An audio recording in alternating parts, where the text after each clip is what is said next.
Hello sir, voice नहीं आ रही है।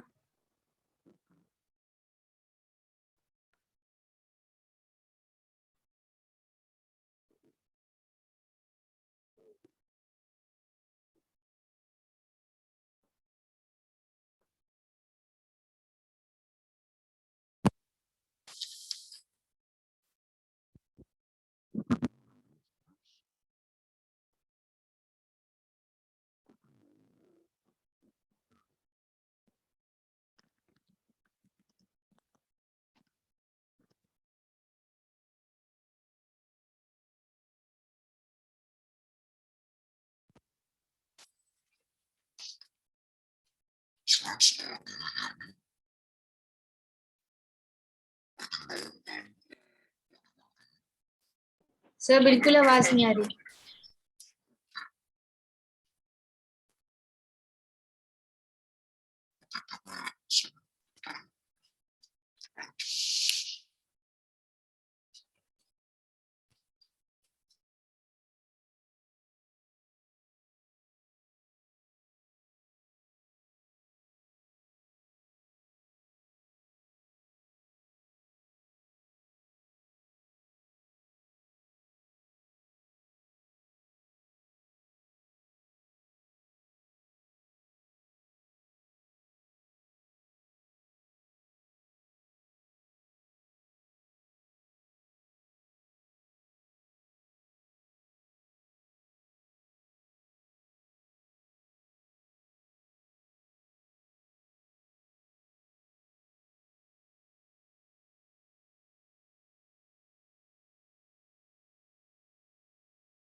Okay, students, now it is clear.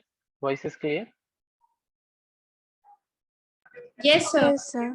Okay, thank you.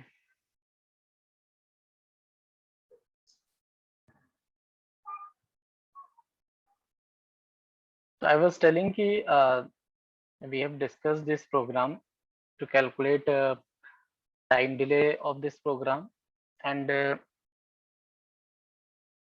whenever we require to calculate the time delay of a program, we need t states of that program, that how many t states a particular program is taken. And second thing ki we need to know either the clock frequency or the clock period of the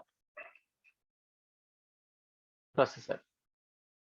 If we are given with the clock frequency, we can calculate the clock period by this formula t equals to 1 upon f. Or if we are directly given with this clock period, then we can calculate the overall time to execute any program by multiplying this clock period by the total number of t states of a program. And to calculate the t states of a program, we need to see ki how many instructions are given there, and if there is a loop, then how many times a loop is being executed. So in this program, as we discussed, कि first instruction जो है वो सिर्फ single time execute हो रही है and it is taking only 70 states. And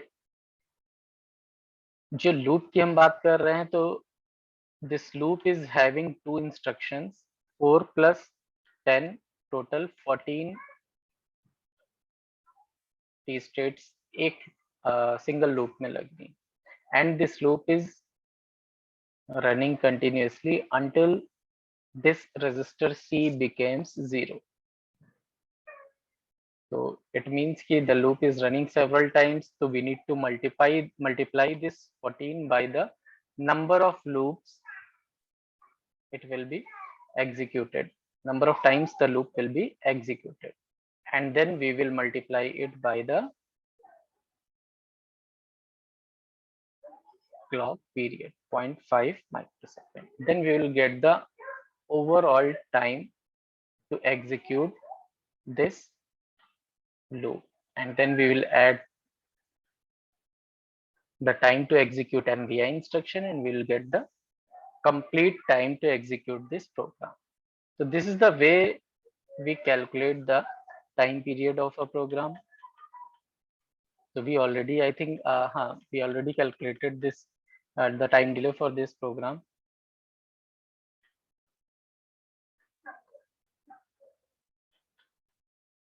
And एक चीज और स्टूडेंट्स बताइएगा कि क्या ये प्रोग्राम का भी टाइम डिले कैलकुलेट किया था, बिकॉज बहुत ज्यादा कुछ इसमें भी नहीं है, वही डिक्रीमेंट एंड ऑल दैट. इस प्रोग्राम में भी we are moving this immediate value to register B, and it is, since it is 16-bit data, we are using LXI, and LXI is used to move a 16-bit data into register pair.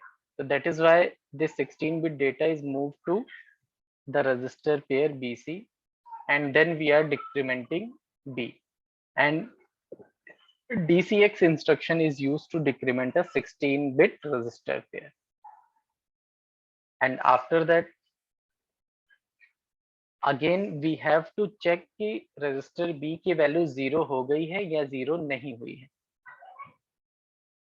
और as per the value of B until it is 0 हमें इस loop को run कराते रहना है और decrement वाले instruction पे जंप करते रहना है.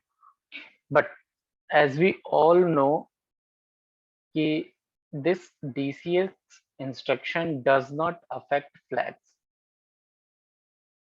ठीक है, DCR इंस्ट्रक्शन जो है वो फ्लैग्स को अफेक्ट करती है, बट DCX इंस्ट्रक्शन फ्लैग्स को अफेक्ट नहीं करती है. तो अगर फ्लैग्स को अफेक्ट नहीं कर रही है तो हम इस इंस्ट्रक्शन को डायरेक्टली यूज नहीं कर सकते हैं, क्योंकि ये इंस्ट्रक्शन सिर्फ और सिर्फ Z फ्लैग को चेक करती है कि Z फ्लैग इज 0 और नॉट. एंड ये इस इंस्ट्रक्शन की वजह से z फ्लैग सेट या रीसेट नहीं होगा। तो उसके लिए हमें क्या करना होगा, हमें ये दो इंस्ट्रक्शंस रन करानी होंगी। और इन दोनों इंस्ट्रक्शंस को हमें इस तरह से लिखना है सो दैट कि जब b की वैल्यू 0 हो जाए देन ओनली इन दोनों इंस्ट्रक्शन का जो रिजल्ट है तभी 0 आए, अदरवाइज 0 ना आए। तो अब उसके लिए हम क्या करेंगे, हमने b को डिक्रीमेंट कर लिया और सिंस ये डिक्रीमेंट करने की वजह से b और c दोनों के कंबाइंड जो डेटा है वो डिक्रीमेंट होगा। तो हम क्या करेंगे, विल सी की जैसे b is 8 bit register, 8 bit का डेटा b में होगा एंड 8 बिट का डेटा c में होगा। तो लोअर 8 बिट्स आपके c में होंगी एंड हायर 8 बिट्स आपके b में है। तो हम क्या करेंगे, आइदर c और b किसी भी एक को ले लेंगे और उसको मूव करा देंगे a में। तो हमने यहाँ पर जैसे c को लिया है एंड c के डेटा को हमने एक्यूमुलेटर में मूव करा दिया एंड उसके बाद में हम और इंस्ट्रक्शन का यूज करेंगे और जो सेकंड रजिस्टर बचेगा c को हमने a में मूव कराया और b के डेटा को a के साथ में और करा देंगे। तो और कराने में क्या होगा कि जब तक b और c दोनों का डेटा 0 नहीं हो जाएगा। फॉर एग्जांपल हम ये चेक कर लेते हैं 0 0 0 एंड 0।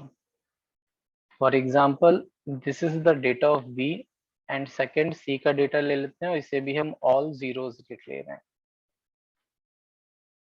8 बिट का है तो 8 0 होंगे एंड जब हम यहाँ पर और ऑपरेशन करेंगे इन दोनों डेटा का, because as per this instruction हम एक्यूमुलेटर और b के डेटा को और कर रहे हैं एंड ये जो c का डेटा है यही डेटा हमने एक्यूमुलेटर में मूव किया है। तो हमने इसको और किया और इंस्ट्रक्शन में क्या होगा, जस्ट अ सेकेंड स्टूडेंट।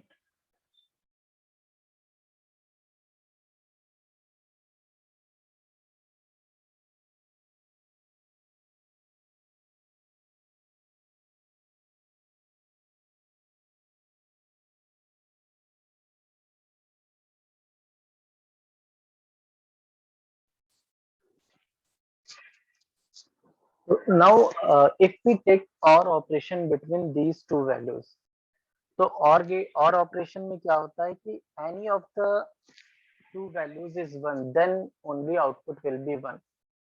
तो अगर B और C दोनों में वैल्यूज 0 0 हो गई, जो कि कब होगी, जब हम डिक्रीमेंट करते जाएंगे और लास्ट में जब सिंगल वैल्यू बचेगी और डिक्रीमेंट कर देंगे तब ये कंडीशन आएगी कि B और C दोनों की वैल्यू 0 हो जाएंगी। तो इन दिस केस क्या होगा, जो रिजल्ट आएगा वो 0 आएगा और 0 फ्लैग सेट हो जाएगा एंड लूप से हम बाहर आ जाएंगे।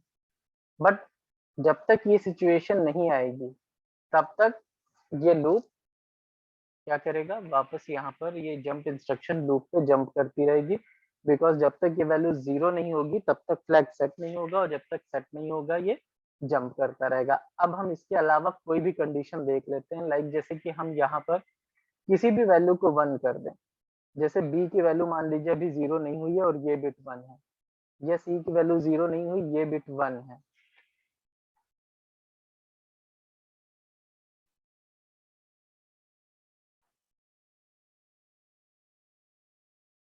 तो इन दिस केस क्या होगा, जब हम और ऑपरेशन लेंगे तो ये बिट 1 हो जाएगी और ये बिट 1 हो जाएगी and 0 flag will not set because the result is not 0।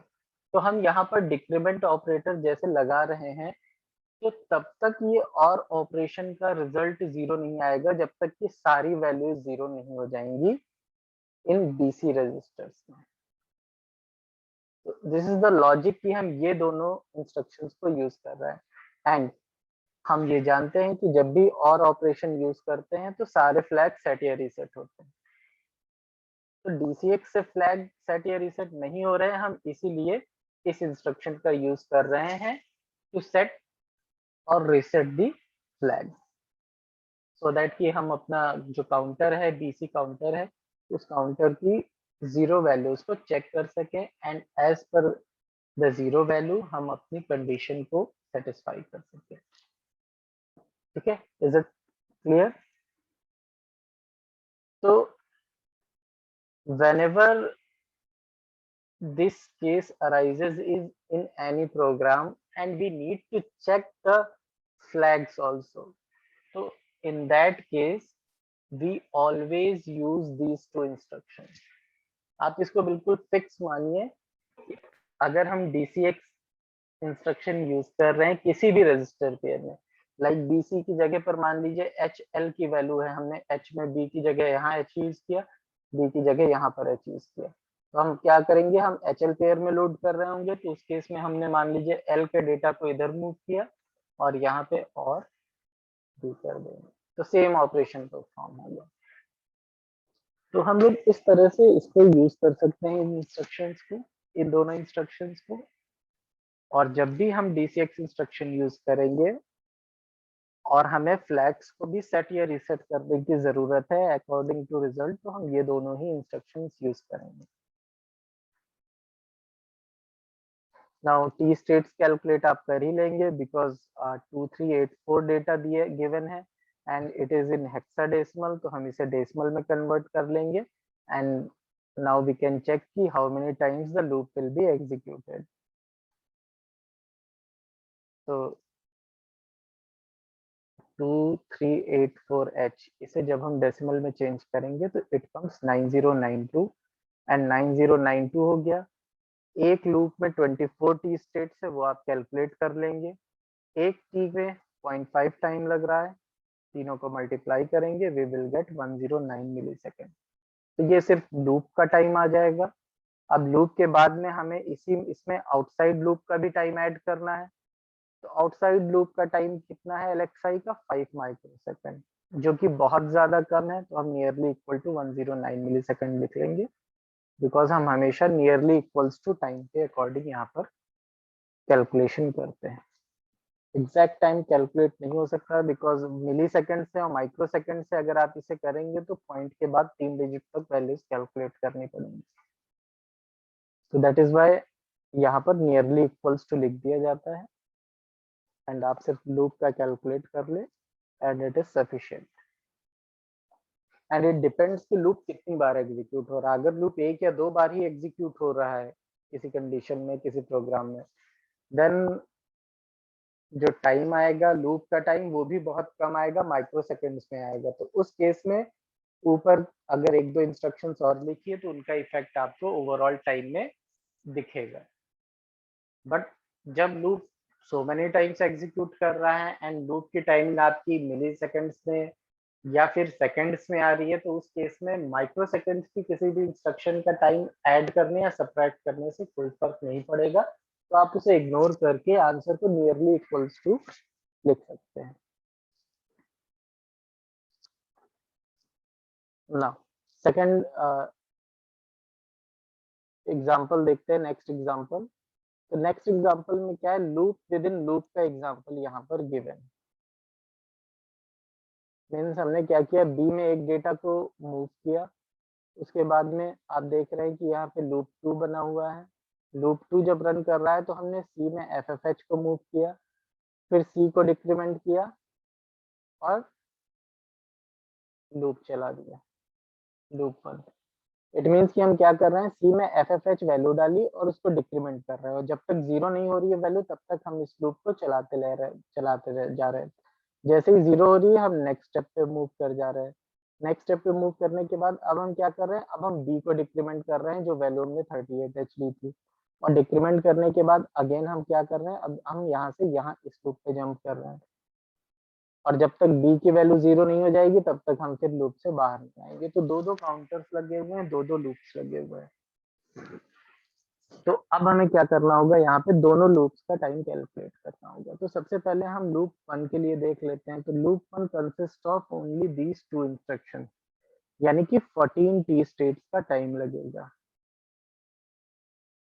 ठीक। और लूप कितनी बार रन करेगा, FFH को डेसिमल में कन्वर्ट कर लीजिए, तो जितने टाइम लूप रन करेगा वो n वैल्यू ले लीजिए, और उसके बाद में फिर हमारे पास में टाइम गिवन है कि हम कितना एक क्लॉक पीरियड में कितना टाइम लग रहा है, 0.5 माइक्रो सेकेंड। इस तरह से हम कैलकुलेट कर लेंगे कि कितना टाइम लगेगा फर्स्ट लूप में।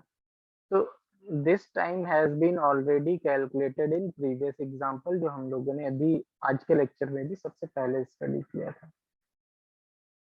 तो let us see what that example was. ये देखिए, ये सेम यही एग्जांपल था, यही इसी को यूज कर लिया गया है सो दैट कि एक लूप का टाइम हमें कैलकुलेट ना करना पड़े। सी में एफएफएच किया, डिक्रीमेंट सी किया और जेएनजेड लूप किया। ठीक है, तो यही प्रोग्राम है। तो लूप 1 तो यही प्रोग्राम हो जाएगा। तो लूप 1 का टाइम हम देख लेते हैं कि फर्स्ट लूप पे कितना टाइम लग रहा है।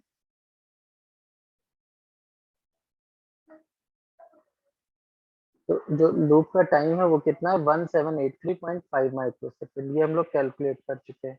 तो हम यहाँ पर लूप 1 के लिए इसको डायरेक्टली यहाँ पर लिख लेते हैं। ठीक है, तो फर्स्ट लूप का टाइम जो हो गया वो 1783.5 माइक्रोसेकंड हो गया। और एक बार जैसे ये लूप चल गया, हम यहाँ से बाहर आए, इसने क्या किया, बी में डिक्रीमेंट किया। बी में कितना था, 38h।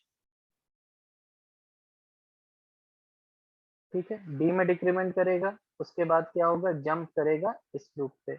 इस लूप पे जंप करने के बाद देखिए क्या होगा, again it will move FFH to C, और उसके बाद फिर से सी में डिक्रीमेंट होगा, फिर से ये लूप उतनी ही बार चलेगा जितनी बार पहले चला था।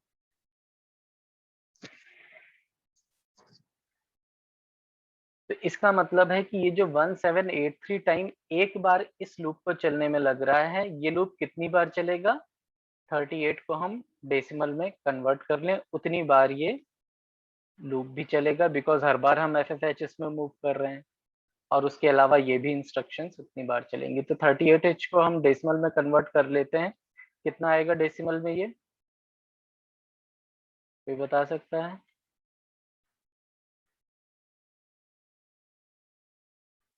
सर 56। ठीक, करेक्ट, 56। Very good. तो the procedure to calculate this is 16 to the power 0 को 8 से मल्टीप्लाई किया, 16 टू द पावर 1 को 3 से मल्टीप्लाई किया, एंड इट विल कम 56। ठीक है, तो अब 56 टाइम्स ये सारी इंस्ट्रक्शंस रन करेंगी। अब जिनमें से हमने इस लूप का तो टाइम निकाल लिया है, और लूप भी कितनी बार चलेगा, ये 56 टाइम चलेगा। तो हमें ये जो टाइम हमने कैलकुलेट किया है, इसको भी हम क्या करेंगे, 56 टाइम मल्टीप्लाई कर देंगे, because this loop also runs by 56 times. अब इसके अलावा बाकी जो इंस्ट्रक्शंस हैं इस लूप से बाहर की, मतलब कि एक इंस्ट्रक्शन ये हो गई, एक इंस्ट्रक्शन ये हो गई, और एक इंस्ट्रक्शन ये हो गई, ये भी कितनी बार चलेंगी, 56 टाइम्स। तो इनको भी टोटल कर लेते हैं, 7 + 4 एंड +10। तो ये कितना आ जाएगा, 21। तो 21 को भी हम कितने से मल्टीप्लाई कर देंगे, 56 से मल्टीप्लाई कर देंगे। ठीक, 21 मल्टीप्लाइड बाई 56, और it will be multiplied by 0.5 to get the total time taken by these 3 instructions।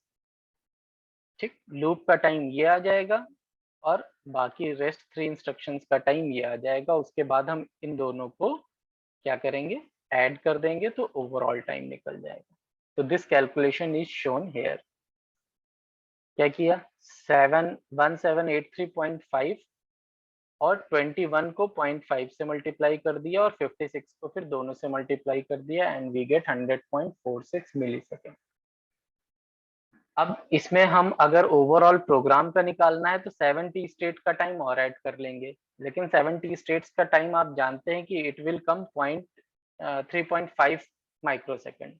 तो 100 मिलीसेकंड में 3.5 मिलीसेकंड का बहुत ज्यादा 3.5 माइक्रोसेकंड का कोई इफेक्ट नहीं पड़ेगा। तो हम अगर ओवरऑल प्रोग्राम का निकालेंगे तो nearly equal to same value ही यही आएगी। ठीक है, तो इस तरह से हम कैलकुलेशन कर सकते हैं लूप की भी।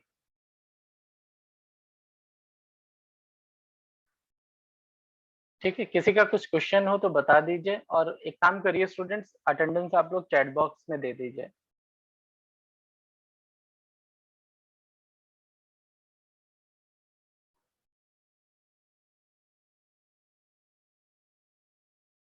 आज की अटेंडेंस चैट बॉक्स में ही दे दीजिए एंड लेक्चर रिज्वाइन मत करिएगा बिकॉज आज हम 40 मिनट्स का ही लेक्चर ले रहे हैं। कुछ जो आज हमने डिस्कस किया है, अगर इसमें से किसी को कुछ क्वेरी हो, कुछ पूछना हो, तो वो आप लोग पूछ लीजिए।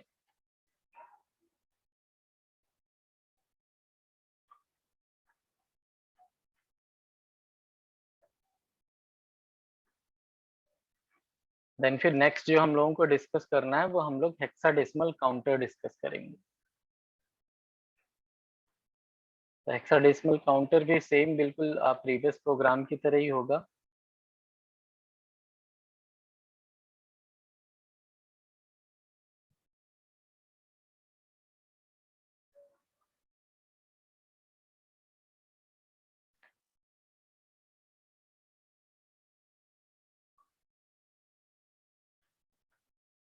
तो या इसका पेज नंबर आप लोगों को हम बता दे रहे हैं कि it is given in page number 283 and आप लोग ने बुक शायद डाउनलोड कर ही ली होगी, तो इस प्रोग्राम को देखिएगा एंड इस प्रोग्राम को थोड़ा सा समझने की कोशिश करिएगा एंड नेक्स्ट लेक्चर में हम इसको डिस्कस करेंगे। प्रॉब्लम क्या गिवन है कि we have to write a program to count continuously in hexadecimal from this value to 00h। तो यही देखिए, अगर आप देखेंगे तो हम लोगों ने इससे पहले यही काम किया था कि हम काउंटिंग कर रहे थे। सी में हमने क्या किया था, FFH किया था और उसके बाद DCRC यूज किया था और फिर हम जंप कर दे रहे थे और जंप करने के बाद ये फिर से इस पोजीशन डिक्रीमेंट पे जंप कर रहे थे और ये डिक्रीमेंट करता जा रहा था एंड फिर 0 पे आकर के ये स्टॉप कर रहा। तो सेम वही काम हमें यहाँ पर भी करना है। अब देख लेते हैं डिफरेंस कहाँ पर है यहाँ पे, बिकॉज प्रोग्राम तो हम पहले ही कर चुके हैं बट कुछ ना कुछ डिफरेंसेस होंगे, दैट इज वाई यहाँ पर ये प्रोग्राम गिवन है।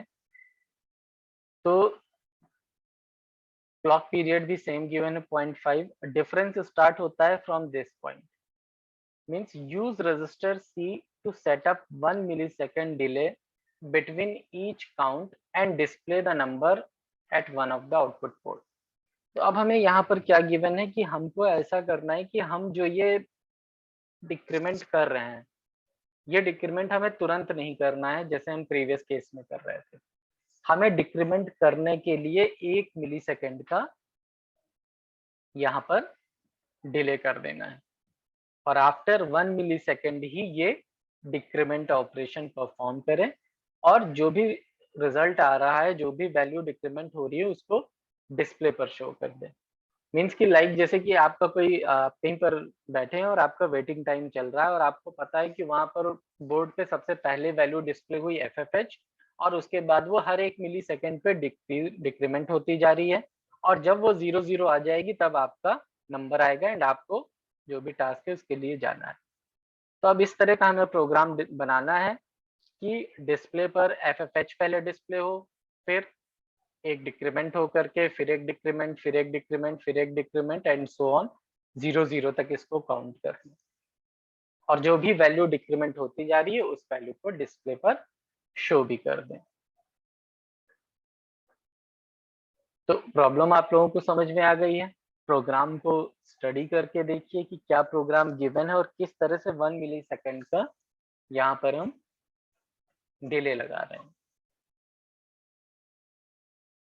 बिकॉज अब यहाँ पे हमें थोड़ा सा रिवर्स इंजीनियरिंग लगाने की जरूरत है। हम लोगों ने अभी तक तो जो है जो टी स्टेट्स गिवन थी, जितने टाइम लूप चल रहा है मल्टीप्लाई किया, फिर उसके बाद हमने टोटल टाइम डिले निकाल लिया। Now you are given with a total time delay of a loop and अब आपको क्या करना है, उस लूप को डिजाइन करना है कि वो लूप कितने टी स्टेट ले और कितने टाइम्स वो लूप रन करे, so that we can get 1 millisecond delay in that loop।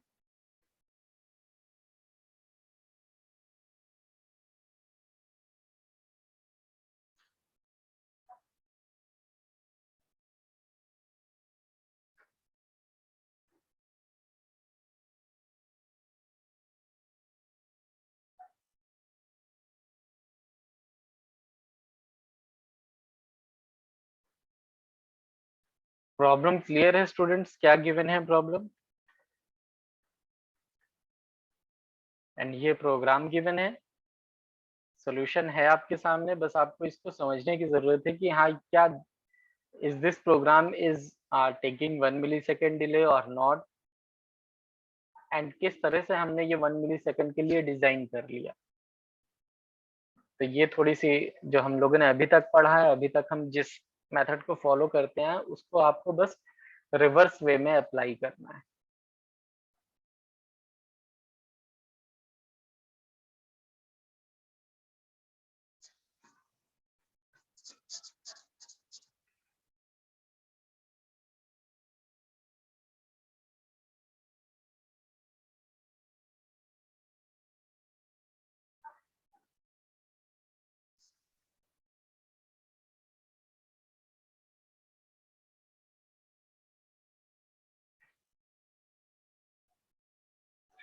Attendance अभी ने दे दी चैट बॉक्स में, आप लोग लीव कर सकते हैं जिन्होंने दे दी अटेंडेंस। किसी की कुछ क्वेरी हो तो वो आप लोग पूछ लीजिए।